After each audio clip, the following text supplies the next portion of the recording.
I still remember the sharp scent of eucalyptus and toner in that San Diego boardroom. The morning sun filtered through the blinds and lit up the polished mahogany table where I'd just placed the signed contract, a $60 million deal I'd spent 16 months locking down. My pulse was quick, but I felt proud. Calm. This was the win. My name finally tied to something undeniable. Then came in Douglas Fry, our CEO, all swagger and fitted Italian suit with that Hollywood smile he flashed when cameras were around. Right behind him walked Clara Vance, my senior director, who hadn't lifted a finger on this deal. Their faces were tight. No excitement, just rehearsed distance. "Let's talk realignment," Douglas said coolly, without even glancing at the paperwork. Silence. I felt my jaw tense. "We're consolidating client portfolios." He continued, pushing a manila folder toward me. "Your role is being phased out. Effective immediately." I stared at the termination letter. My fingertips went numb. Nearly a year and a half of strategy calls, red-eye flights, late dinners with legal. Gone right after delivering the biggest deal in Stellar Corps' history. "Clara will now lead the Altivax partnership," Douglas added. "She presents the kind of leadership image high-value clients expect." Clara smirked. I didn't flinch. They had no idea what they'd just done. 2 weeks earlier, I was sitting across from Dr. Evelyn Zhao, CEO of Altivax, in her quiet downtown Palo Alto office. A gentle rain tapped the glass behind her. She was all clarity and candor. No buzzwords, no ego. "Lena, we're ready to sign," she'd said. "But I want your assurance. Not your company's." I blinked. "I'll be the lead personally." She shook her head. "That's not enough. This is 60 million on faith. I won't sign unless you guarantee face-to-face that you will see it through." I hesitated. That wasn't Stellar Corps' model. But something told me to say it. "You have my word." We shook hands. No paperwork, just trust. And I never told anyone at Stellar Corps about that promise. Until now. That handshake was my insurance policy, though I didn't realize it at the time. 3 days before the final signing, I'd left my office door cracked open during a late call. That's when I heard Clara's voice floating from Douglas's corner suite. "She's not the right fit for this level of responsibility," Clara said smoothly. "Altivax's leadership team all hold Ivy League degrees. Lena went to Cal State, didn't she? That won't resonate." My heart clenched. While Clara paraded her Wharton MBA like a VIP pass, I'd been too busy earning client trust to care where anyone studied. I closed deals while she polished her resume. "The board's watching this closely," Douglas replied. "This is our largest contract to date. We need someone with the right polish."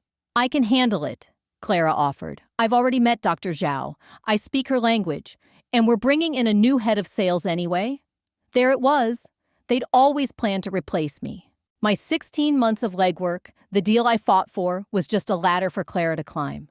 My success made for a clean execution. I stepped away from the doorway, blood pounding in my ears. My degree wasn't shiny enough. My experience didn't matter. I didn't fit. That night after I was fired, I fed my cat and watered the spider plant on the windowsill. The air smelled like leftover marinara and betrayal. I still wore my tailored blazer, now stiff with the weight of dismissal. 6 months severance hush money in a clean envelope. They really thought I'd vanish quietly. My phone buzzed. A message from Evelyn Zhao. "Excited for Monday's kickoff. My team's thrilled to work with you." I stared at the screen. Of course they hadn't told Altivax yet. They were planning to fire me. Friday, celebrate the deal Saturday, and surprise Evelyn on Monday. I could ruin their little scheme with one honest text. But instead, I waited. Some betrayals deserve a front row seat. Some lessons stick better when they sting. I set the phone down, leaned back on the couch, and smiled. They had no idea what was coming. In exactly 18 hours, Stellar Corps' polished little world would collapse, and I wouldn't have to lift a finger. I could see it all clearly. Their grand conference room prepped like a wedding reception. Glass flutes lined up custom signage executives in their best navy suits. A photographer standing by to capture the moment Douglas Fry would no doubt try to make all about himself. Altivax had never partnered this big before. Dr. Evelyn Zhao would arrive precisely on time, never early, never late. Dressed in her usual clean-cut minimalist way, pressed slacks, dark blouse, zero pretense. The doors would open.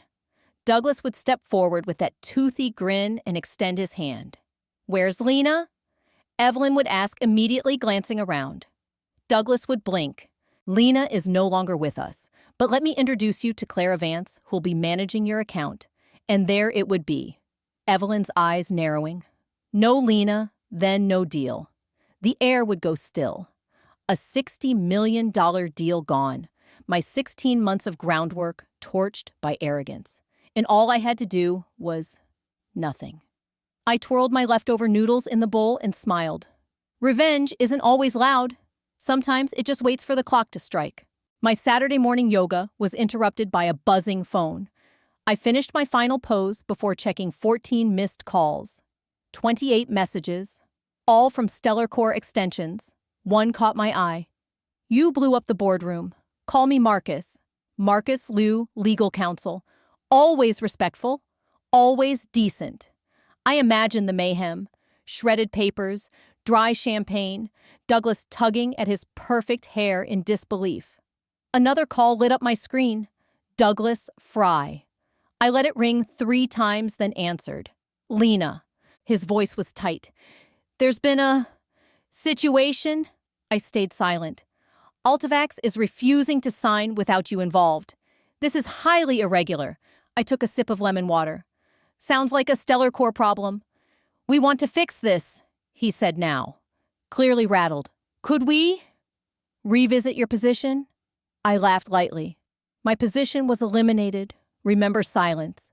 Then, name your price." Now we were speaking the same language. "VP of Strategic Infrastructure. Corner office direct line to the executive team, name it," Douglas had said. I sank deeper into my couch legs, curled under a throw blanket, watching sunlight dance across the hardwood floor of my apartment. It was a perfect Saturday. "You know what's funny, Douglas?" I said, smiling. "Yesterday, I wasn't qualified enough. My education wasn't elite enough. But today, I'm suddenly indispensable. That's not—" "It's exactly what happened," I cut in. "Clara made it pretty clear. My Cal State degree wasn't impressive enough for Altivax's board. Strange how Dr. Zhao never brought it up once." The silence on his end stretched uncomfortably. "We can fix this." He tried again. "Double your salary. Your own team. Full autonomy." I closed my eyes, enjoying the sound of desperation in his polished voice. For over a decade, I'd worked twice as hard to be taken half as seriously. And now, they were scrambling. "No," I said simply. "You didn't value me when it mattered. You only want me now because you're hemorrhaging credibility. Lena, please." "Good luck with Altivax," I replied. "Just a tip. Evelyn doesn't take broken promises lightly." I ended the call, blocked the number, breathed in. Sunday morning, my doorbell rang. I peeked through the peephole to find Dr. Evelyn Zhao holding a bottle of small batch tequila. "You should have told me," she said, stepping inside without waiting for permission. "Would it have changed anything?" "No," she admitted, placing the bottle on the counter. "But I'd have warned you." Douglas looked like he might faint. We laughed. I grabbed 2 shot glasses. "They offered to bring you back, didn't they?" she asked. I nodded. VP title, triple pay, full red carpet, and I told them no. She smiled, lifting her glass. "Good. I've got a better idea." We toasted and knocked it back. It burned, but it felt like freedom. If this story moved you even a little, hit subscribe and join me for the next chapter where quiet strength meets undeniable impact. "I'm not signing with Stellar Core," she said. "Not now. Not ever. But I still need a system. And you still need a platform." Her eyes gleamed. "I know someone you need to meet." Monday afternoon, I met Blake Ashton on a rooftop downtown. No suit, no pitch. Just jean sleeves rolled and laser focus. "Zhao speaks highly of you," he said. "That doesn't happen often." I leaned in. "She's got good instincts. Your company, Orion Nexus. You're gunning for Stellar Core's market," I said. Blake nodded. "We're smaller. leaner, and 10 steps ahead. What they're pushing is already 2 years behind. Then why hasn't Evelyn signed with you until now? He smiled, a little amused. She never returned my calls. Until yesterday. The waiter arrived, sparkling water for him, iced tea for me. No alcohol. This wasn't a celebration yet. This was strategy. So I said, setting my glass down, why am I here? Because you understand legacy clients. You built trust with people I couldn't even get in the room with. And you walked away from a $60 million deal because someone broke a promise. I didn't walk away, I corrected. I was fired. Details, he waved that off. Bottom line, Evelyn trusts you, and I need someone Evelyn trusts. I took a slow sip, studying him. And what do I get out of it? He leaned forward. How does head of strategic accounts sound? Plus real equity, not the kind with asterisks. I don't care about titles, I said, watching his expression shift from sure to intrigued. Titles are easy. I want something harder. He paused. All right, what do you want, impact? I said simply. Freedom to build something real. No corporate ladder games, no Harvard handshake clubs. Blake chuckled. You're safe. I dropped out of Cal Poly. The only club I ever joined was a late-night coding meetup. Behind him, the Stellar Core building loomed in the distance, cold and glassy. I'd spent 5 years climbing a ladder they never meant for me to reach. Here's what I'm offering, he said. You bring your expertise, I give you full backing. And we build something better than anything Stellar Core ever imagined. And Evelyn? That's your call. You won her once. Think you can? Again? I smiled. It's not revenge anymore. It's creation. One condition, I added. I build my team. No pedigree filters. I want people who perform, not just impress. He extended his hand. Deal. Evelyn arrived the next week. Orion Nexus's HQ was nothing like Stellar Core's tower. Just clean desks, sharp minds, and zero nonsense. We sat in a sunlit room. No photographers, no fluff, just coffee. Your platform's unproven, Evelyn said. Blake met her gaze. So was trust.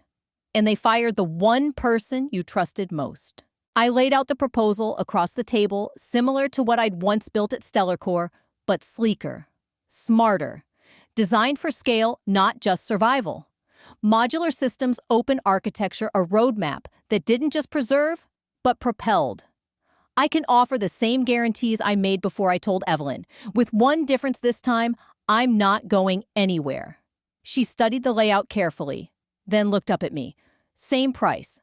10% less, I replied. We don't have Stellar Core's overhead or their egos. Her brow lifted. Impressive. When can you start? We already did, Blake said, flipping his tablet around to reveal a wireframe build-out. Evelyn glanced at it, then extended her hand first to him, then to me. Send over the paperwork. We're in. And just like that, a $54 million agreement was born. Stellar Core's biggest client gone, and their first domino officially down. The news spread faster than I imagined. Tech outlets ran headlines by lunch. Altivax abandons, Stellar Core signs, $54 million deal with rising challenger Orion Nexus. My LinkedIn nearly crashed connection requests, old coworkers reaching out, people I hadn't heard from in years. Even my mother called after seeing a blurb online. Is it true? She asked. You walked away from that big firm and took their biggest client with you. I smiled. I didn't walk away, Mom. They fired me. She paused. Well, I'm proud of you. You stood up for yourself. Her voice cracked slightly, and for a moment I realized it wasn't just about me. All those years of working twice as hard to be taken half as seriously. It was for her too. For every person told they didn't belong. That afternoon, an unfamiliar number rang my phone. Is this Lena Rios, a woman asked. This is Diane Powell, CEO of Meridian Analytics. My pulse quickened. Meridian was one of Stellar Core's prized prospects. We're reviewing vendors, she continued. I'd like Orion Nexus to be included. The ripples were turning into waves. Word spread Stellar Core had lost Altivax. Their stock slid 12% by week's end. Investors wanted answers. The board called an emergency session. Later, Marcus texted me. From the inside board meeting was brutal. Douglas blamed Clara. Clara blamed compliance. Everyone's aiming for a scapegoat. I didn't feel the triumph I thought I would. These were people I'd shared conference calls, coffee runs, and late-night deadlines with. I never wanted them to fall apart. I just wanted them to wake up. That evening, an unexpected email landed in my inbox from Clara Vance. "I underestimated you," she wrote. "That was my mistake. And now I'm the one they're circling. They're looking for a scapegoat." Guess who's first in line? I closed my laptop without responding. Clara made her choice the day she said I didn't present well for enterprise clients. Now she was learning that fancy MBAs don't come with immunity clauses. Later that night, Marcus sent me another update, stocks down 18%, 3 more accounts on edge. Board's demanding answers. Douglas looks wrecked. It wasn't just cracks anymore. The whole foundation was collapsing. My first official day at Orion Nexus felt like stepping into sunlight after a long winter. No leather chairs or marble lobbies, just exposed beams, communal tables, and whiteboards filled with sketches and ideas. Blake kept the intro short. "Everyone, this is Lena Rios. She just cost Stellar Core $60 million by being too good to lose. Listen to her." A few faces I recognized from past panels. Most were new designers, engineers, analysts, each offering nods, not judgment. I was handed a desk by the window and a small team to start. No glass nameplate, no assigned assistant. Just meaningful work, shared vision, and the freedom to build. During lunch, I unpacked a small box of personal items. At the top sat my framed Cal State diploma, the one Clara mocked during her executive image review. I placed it front and center on my desk. Blake passed by, smiled. "Nice school. Not prestigious enough for some," I replied. He smirked. "Dropped out of college myself. I hire results, not resumes." I glanced around. No hierarchy worship. No pedigree politics. Just progress. I could finally breathe. Clara didn't go quietly, of course. She launched a last-ditch campaign to win Evelyn back calls, emails, LinkedIn messages. Evelyn finally blocked her. No room for spin when the trust is already broken. She offered to undercut your bid by 15%, Evelyn told me over lunch. When that didn't work, Clara started implying your implementation would collapse without Stellar Core's resources. I nearly choked on my avocado toast. "What did you say to that?" Evelyn smiled, cool and unbothered. I told her Lena Rios with a laptop is worth more than Stellar Core's entire engineering division. Meanwhile, Blake and I were tightening the final pieces of our pitch for Meridian Analytics, our next big swing. This wasn't just about competing on price. Our proposal fused modular AI forecasting with seamless platform integration, something Stellar Core hadn't even bothered to prototype. That same evening, Diane Powell's assistant confirmed our time slot. Coincidentally or not, it was the same day Stellar Core was scheduled to present. We were finally on equal footing. As I packed up my phone, buzzed with a LinkedIn notification. "Douglas Fry viewed your profile. Twice." He'd seen I was now head of strategic partnerships at Orion Nexus, and he couldn't miss the flood of public endorsements filling the comments. I wondered how much that stung. I wondered if Clara was still spinning her story. The next morning, as I arrived at the office, I spotted Logan Chen waiting by the entrance, glancing over his shoulder like he expected to be followed. "Got a second?" he asked, voice low. I nodded and led him inside. Logan was one of the most brilliant architects I'd ever worked with, quiet, precise, invaluable. Stellar Core never promoted him. Too soft-spoken, not enough presence. "They're falling apart," he said once we sat. 3 more clients are reevaluating. Douglas is controlling every line of code. Clara's blaming everyone but herself. I stayed quiet. "I know what they did to you. The real reason. Not that restructuring nonsense." He looked me in the eye. 6 years building their backbone. Always passed over because I didn't command a room. "I'm done." I heard the ask even if he didn't say it out loud. "We value results here," I said. "Not volume or diplomas." His shoulders relaxed. "When can I start?" "How's Monday?" 2 weeks later, Meridian signed with us. Another blow to Stellar Core. Another win for Orion Nexus. We celebrated with pizza, IPAs, and playlists. No suits, No speeches, just pride. My phone buzzed with a message from Marcus. Douglas just got a report 5 more key clients flagged as high risk. Every single one asked about you by name. The board was unraveling. I showed the text to Blake, who smirked. The best revenge is overwhelming success. This isn't about revenge, I said. It's about building something real. Later that night, I got an unexpected email from a junior strategist at Stellar Core, someone I'd mentored briefly a year ago. They're monitoring your LinkedIn, watching who connects with you, flagging engagement spikes, mapping risk factors. I was living rent-free in their risk models. Not the worst place to be. Another ping, this one from LinkedIn. Clara had removed me. I laughed. She still didn't get it. This wasn't about clicks or resumes. This was about value. Real value, the kind you build through trust, not titles. And Stellar Core was panicking for a reason. By Monday, Marcus sent another update. Legal is prepping a cease and desist. They're claiming you breached a non-compete. I forwarded it to Blake, who looped in Orion's legal team. Within hours, they confirmed what I already suspected. My old contract legally hollow. No enforceable non-compete, just noise. But Clara wasn't done. Through back channels, I heard she was whispering that Evelyn Zhao was preparing a breach of contract suit against Orion Nexus. Pure fiction. I called Evelyn. You seeing these rumors? She laughed. Yeah, apparently I'm suing you now. Furious that I got tricked into leaving Stellar Core. You never even signed a contract with them, I reminded her. Exactly, she said. My PR team's already drafting a statement. She's going to look foolish when it drops tomorrow. I thanked her and hung up, a weird mixture of pride and disappointment washing over me. I hadn't expected this much noise. This wasn't just fallout anymore. This was a full-blown corporate meltdown. And they started it. But they wouldn't finish it. Not this time. That evening, Evelyn invited me over to her West LA apartment. It was clean, minimal, open to the skyline. We sat on her balcony with Thai takeout and wine, watching the sunset melt across the glass towers we'd left behind. Remember senior year, Evelyn asked, topping off my glass. The apartment with the leaky ceiling, I laughed. And the neighbors who screamed at each other until 3 a.m. She grinned. We lived off instant noodles for a month just to afford data science textbooks. And we made that pact, I said, the memory hitting like a forgotten chord. 2 college girls in threadbare hoodies sitting cross-legged on a stained carpet, swearing to each other that when one of us made it, she'd pull the other up. When one of us rises, I recited, we rise together.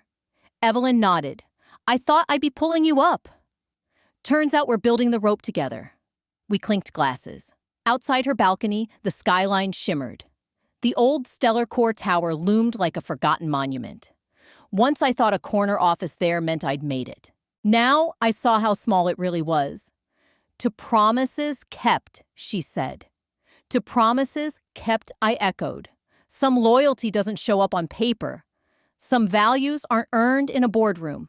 Tuesday morning, Blake called me into his office, face lit with energy. He turned his screen toward me, headlines splashed across every outlet. Seattle's Orion Nexus wins 3rd client from Giant Stellar Core. Fired manager sparks industry disruption in 30 days. How?